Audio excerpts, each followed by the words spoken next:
கொண்டு தன் கண்ணை கண்டவர்கள் கிடையாது.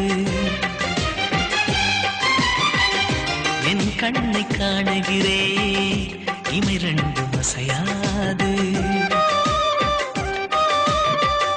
கண் கொண்டு தன் கண்ணை கண்டவர்கள் கிடையாது.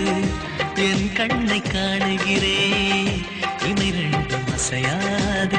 குயில் இசை கேட்டவள் இன்று குயில் முகம் பார்க்கிறாள். உயிர் தொட்ட பாடலின் முழு உருவத்தை பார்க்கிறாள். தேடும் முன்பே வந்த பொருள் வாழ்வில் நிலைப்பதில்லை. தேடி தேடி கண்ட பொருள் எளிதில் தொலைவதில்லை. இசை பாட்டும் காற்றும் சேர்ந்த பின்பு பிரிவதில்லை.